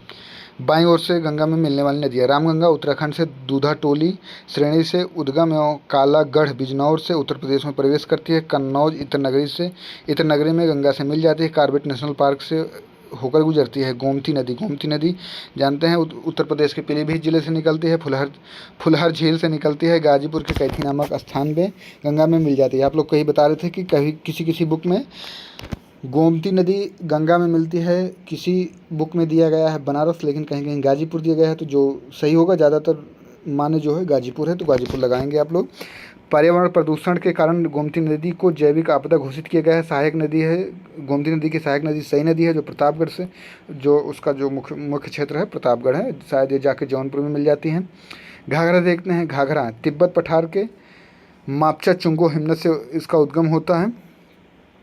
लखीमपुर बहराइच से सीमा बनाते हुए उत्तर प्रदेश में प्रवेश करती है। अयोध्या में सरयू के नाम से तथा छपरा के पास गंगा में विलीन हो जाती है। इसे गोरखपुर के आसपास घाघरा भी कहते हैं, अगर पूछ लिया जाएगा। पर्वतीय प्रदेश में करलानी का मैदानी प्रदेश में घाघरा कहलाती हैं। पर्वतीय क्षेत्र में इसे करलानी का मैदानी प्रदेश में घाघरा कहलाती है। गंडक का उद्गम स्थल नेपाल में है। त्रिशूल गंगा और काली गंडक के मिलने से बनती है। इसे नेपाल के पहाड़ी क्षेत्र के नेपाल की पहाड़ी क्षेत्र शालिग्राम कहते हैं। अभी आप लोग जानते होंगे कि राम मंदिर के निर्माण के लिए शालिग्राम से एक शिला लाई गई है। तो हो सकता है प्रश्न पूछा जा सकता है कि शालिग्राम की जो शिला लाई गई है वहाँ किस नदी का उद्गम स्थल है। तो गंडक नदी बहुत इंपॉर्टेंट हो जाएगा आपके लिए। नेपाल के मैदानी क्षेत्र में आ जाती हैं, तब इसे नारायणी नदी कहा जाता है। कोसी नदी इस नदी को बिहार का शोक भी कहा जाता है, क्योंकि यह हर वर्ष बिहार में बाढ़ का मुख्य कारण बनती है। महानंदा नदी यह सबसे पूर्वी सहायक नदी है। दार्जिलिंग की पहाड़ियों से होकर आती है। उत्तर प्रदेश के रामसर स्थल, इसको देख लेते हैं वैसे हम सामान्य तौर से। ऊपरी गंगा नदी रामसर स्थल समझ लीजिए उसको। नवाबगंज पक्षी अभयारण्य उन्नाव में है। पार्वती अरग्या पक्षी अभयारण्य गोंडा में है। शमसपुर पक्षी अभयारण्य रायबरेली में है। पड़ोसी है सरसई नवर झील इटावा में है। सांडी पक्षी अभयारण्य हरदोई में है। समन पक्षी अभयारण्य मैनपुरी में है। सूर सरोवर आगरा में है। हैदरपुर वेटलैंड बिजनौर में है। बखीरा पक्षी वन्यजीव पक्षी बिहार संत कबीर नगर में है। उत्तर प्रदेश की मिट्टियाँ उत्तर प्रदेश को 3 भौतिक क्षेत्रों में विभाजित किया गया है। भाबर एवं तराई क्षेत्र की मिट्टियाँ। उत्तर अर्थात भंवर क्षेत्र हिमालयी नदियों से होकर निक्षेप से निर्मित होने के कारण यहाँ की मिट्टी कंकड़ों, पत्थरों एवं बलुओं से निर्मित, जो कि बहुत छिछली और नीचे नीचे चला जाता है। इस क्षेत्र में कृषि कार्य संभव हो जाता है। यहाँ झाड़ियाँ एवं वन पाए जाते हैं। महीन कणों के निक्षेप से निर्मित तराई क्षेत्र की मृदा समतल, दलदली, नम एवं उपजाऊ होती है। गन्ने और धान की अच्छी पैदावार के लिए उपयुक्त होती है, अच्छी पैदावार होती है। मध्य मैदानी क्षेत्र की मिट्टी। इसमें पाई जाने वाली मिट्टी को जलोढ़ या कछारी कहते हैं। कंप की मिट्टी कीचड़ और बालू से निर्मित होती है। इसमें पोटाश, चूना पत्थर प्रचुर मात्रा में मिलता है। जलोढ़ मिट्टी की नवीनता एवं प्राचीनता के आधार पर 2 भागों में विभाजित किया जा सकता है। बागर मिट्टी, पुरातन कंप मिट्टी, प्राचीनतम कांप मिट्टी क्षेत्र को बागर कहते हैं। यह मिट्टी उन मैदानी भागों में पाई जाती है जहाँ ऊँचे हैं, वहाँ नदियों की बाढ़ का जल नहीं पहुँच पाता है। इसे राज्य के पूर्वी भाग में उपरहार मिट्टी भी कह सकते हैं। इसको बहुत ध्यान से आप लोग पढ़िएगा कि ये शब्द जब परीक्षा में आएगा तो निश्चित रूप से हम ऐसा लगेगा हमको कि सुना नहीं गया है, और निश्चित रूप से पहली बार सुन रहे हैं, तो इसको ध्यान में रखना जरूरी हो जाता है। इन्हें दोमट, बलुई, दोमट, मटियार, दोमट, मूड आदि कहते हैं।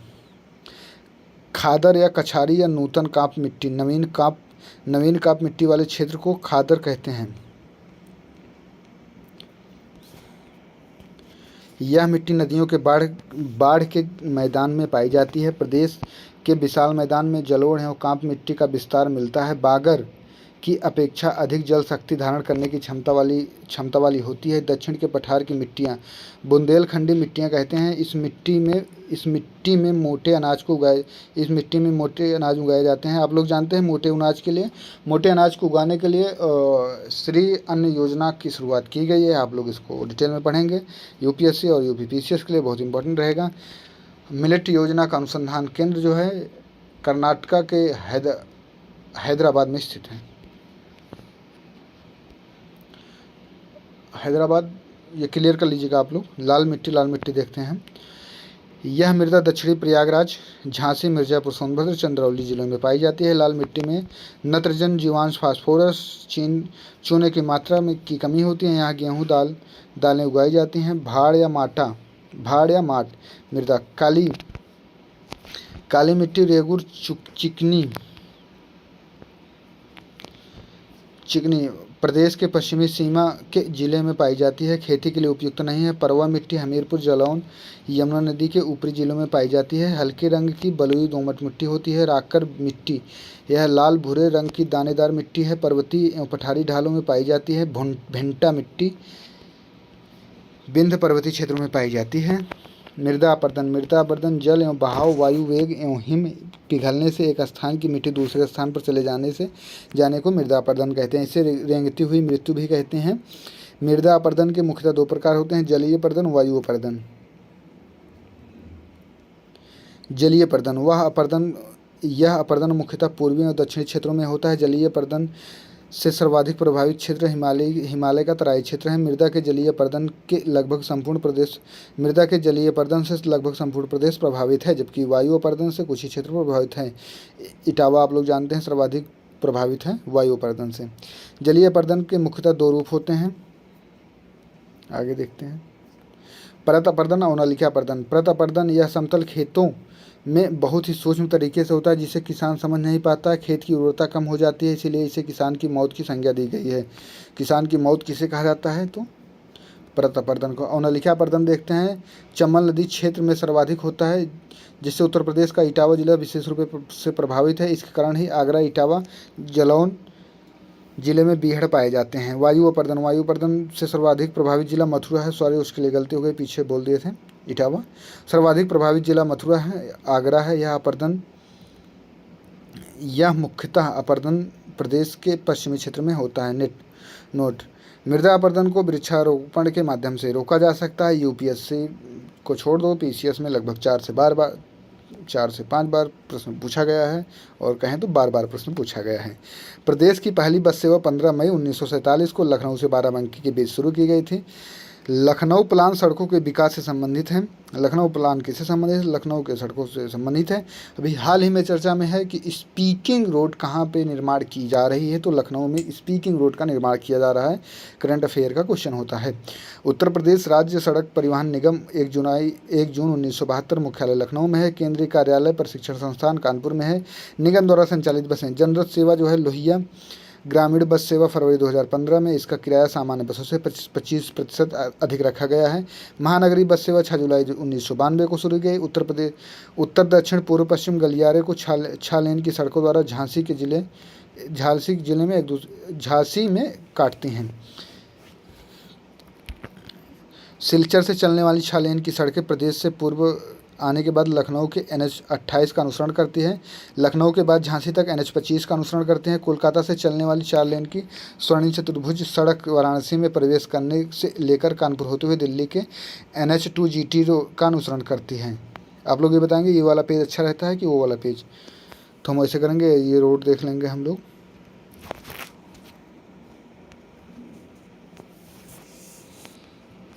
रेल परिवहन देख लेते हैं। भारतीय रेलवे का सबसे बड़ा रेल यार्ड मुगलसराय में, इसको एक बार और चर्चा कीजिए। विश्व का सबसे लंबा रेलवे प्लेटफार्म अब गोरखपुर नहीं है, क्योंकि गोरखपुर की लंबाई 1300 के आसपास है। 1100 हावड़ा की है और 1505 मीटर हुबली कर्नाटक की है। केंद्रीय रेल विद्युतीकरण संगठन इलाहाबाद में है। बिजली ड्राइवर प्रशिक्षण केंद्र गाजियाबाद में है। डीजल लोकोमोटिव वर्क्स मरुआडीह वाराणसी में है। रेल सुरक्षा आयोग लखनऊ में है। रेल डिब्बा रिपेयर कारखाना गोरखपुर में है, इसको एक बार और चर्चा में कर चुके हैं। रेलवे के सवारी डिब्बों का निर्माण कहाँ किया जाता है? रायबरेली में उत्तर प्रदेश के तीसरा कारखाना लगने वाला है।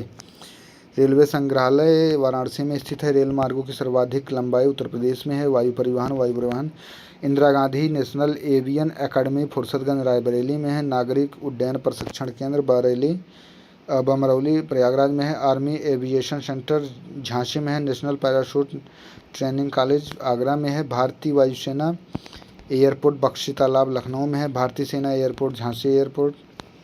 अंतर्राष्ट्रीय हवाई अड्डों की स्थिति देखते हैं। चौधरी चरण सिंह अमौसी हवाई अड्डा लखनऊ में है। लाल बहादुर शास्त्री हवाई अड्डा बाबतपुर वाराणसी में है। कुशीनगर हवाई अड्डा कुशीनगर में है। नोएडा अंतर्राष्ट्रीय हवाई अड्डा ग्रेटर नोएडा में है। मर्यादा पुरुषोत्तम श्रीराम अयोध्या हवाई अड्डा ये निर्माणाधीन है। अयोध्या बाईपास के पास आप जैसे ही जाएंगे, अयोध्या यूनिवर्सिटी के पीछे इसका निर्माण हो रहा है।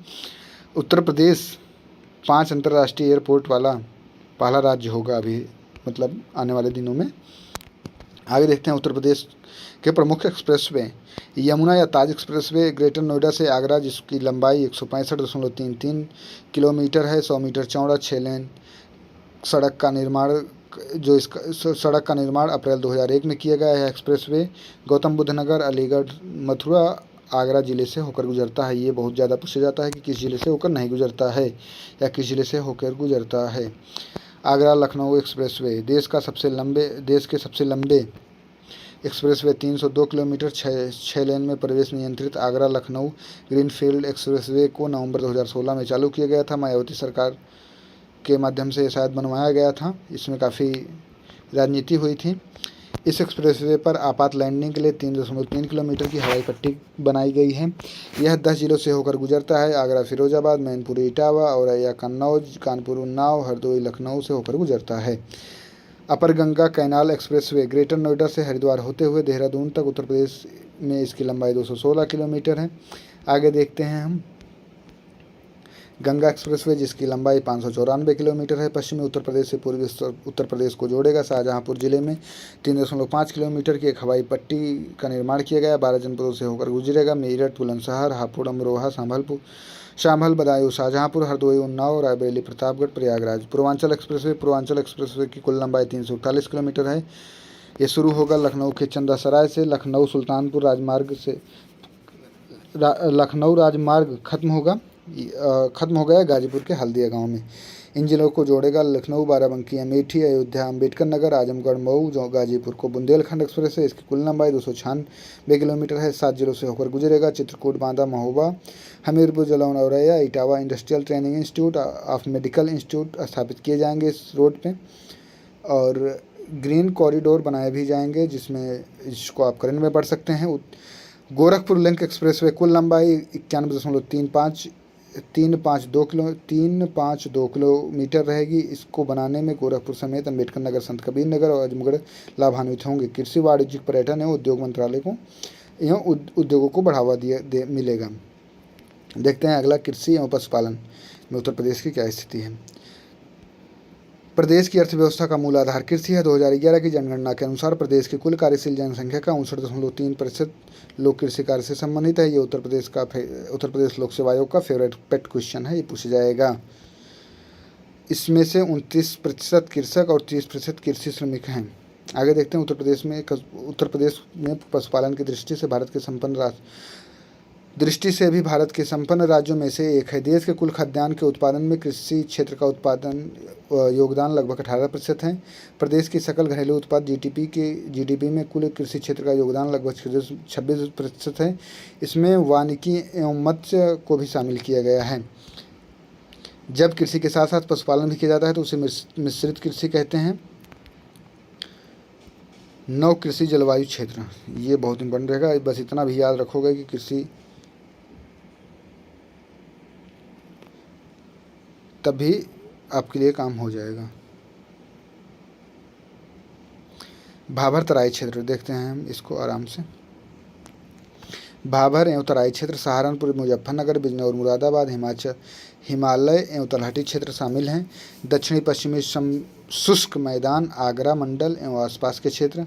बुंदेलखंड में प्रदेश झांसी व चित्रकूट मंडल क्षेत्र आता है। मध्य पश्चिमी मैदान बरेली, मुरादाबाद मंडल क्षेत्र आते हैं।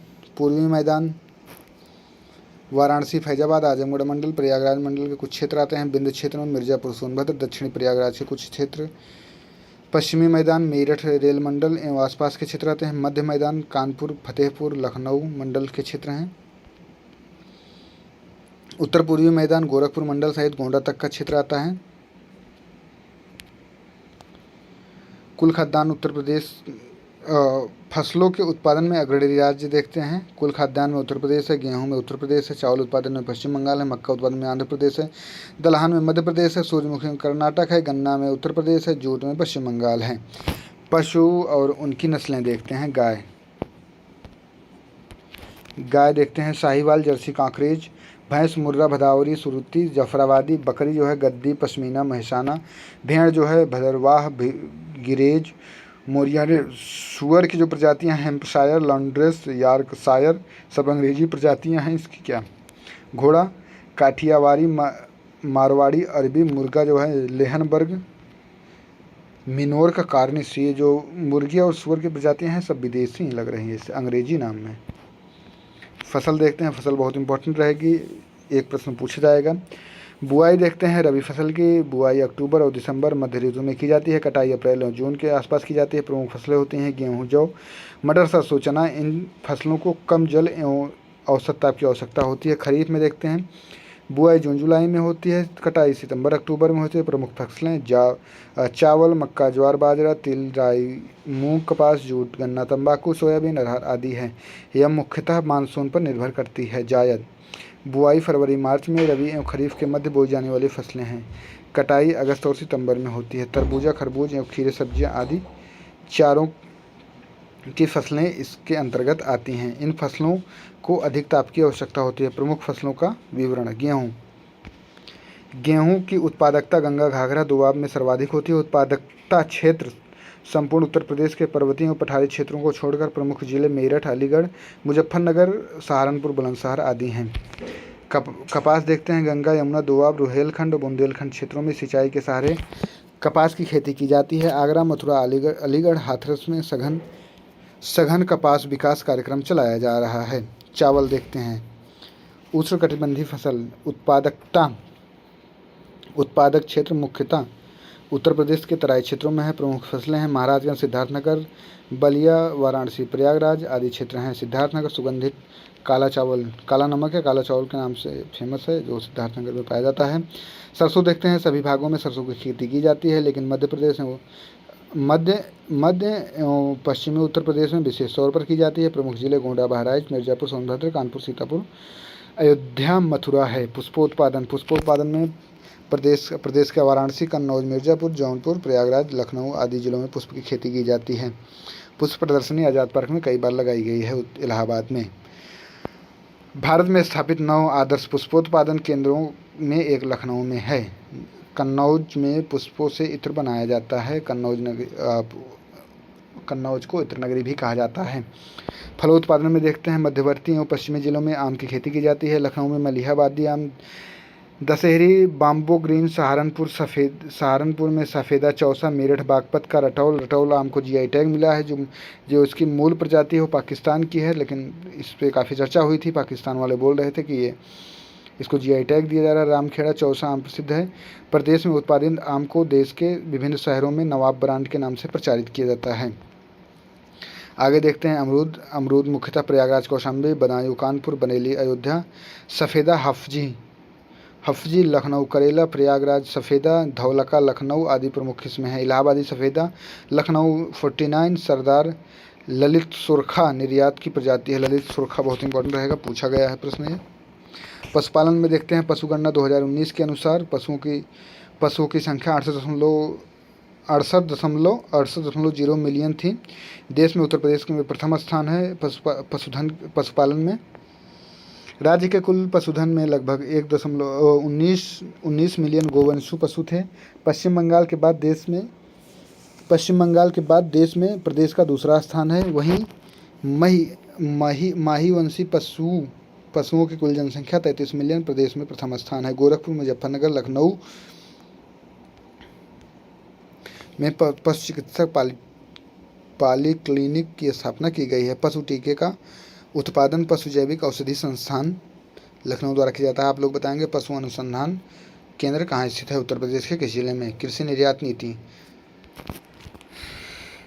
इस नीति के जरिए उत्तर प्रदेश सरकार द्वारा इस मंशा राज्य में होने वाले कृषि निर्यात को 2024 तक वर्तमान कृषि निर्यात मूल्य से दोगुना करना है। कृषि पार्क किसानों को उनके उत्पादों का उचित दाम दिलाने के लिए प्रदेश सरकार द्वारा हापुड़, लखनऊ, वाराणसी, सहारनपुर में कृषि पार्क स्थापित किए हैं। 1974 में उद्यान एवं प्रसंस्करण विभाग की स्थापना की गई। लखनऊ में स्थित केंद्रीय उपोष्ण बागवानी संस्थान रहमान खेड़ा देश का प्रथम बागवानी कॉल सेंटर खोला गया है। गेहूं, गन्ना, आलू के उत्पादन में प्रदेश में पहले स्थान पर है। प्रदेश में गन्ना अधिक उत्पादन होने के कारण शक्कर का प्याला इसे कहा जाता है। उसे महाराष्ट्र को भी कहा जाता है, लेकिन ये डाउट का प्रश्न रहता है, जो विकल्प आप रहेगा वही लगाएंगे। प्रदेश का पहला एकमात्र जिला अलीगढ़, जहां पर केसर की खेती की जाती है। प्रदेश में 3 कृषि निर्यात क्षेत्र हैं, लखनऊ, सहारनपुर, आगरा। आगरा कृषि निर्यात क्षेत्र आलू के लिए प्रसिद्ध है। यहाँ अन्य क्षेत्रों के आलू को ताज ब्रांड के नाम से बेचा जाता है। आलू को जानते हैं। आगे देखते हैं प्रागैतिहासिक, इसका इतिहास देखते हैं उत्तर प्रदेश का इतिहास भी इस बार इम्पोर्टेंट रहेगा। प्रागैतिहासिक काल में देखते हैं, प्रागैतिहासिक काल आप लोग कमेंट करेंगे। अगर इतिहास की वीडियो आप लोग को चाहिए तो आप लोग कमेंट कीजिए, क्योंकि काफ़ी लंबा वीडियो हो गया। फिर मिलते हैं अगले वीडियो में जल्द ही। जय हिंद, नमस्कार। आप लोग ज़रूर कमेंट कीजिए अगर आपको इसके आगे का वीडियो चाहिए होगा।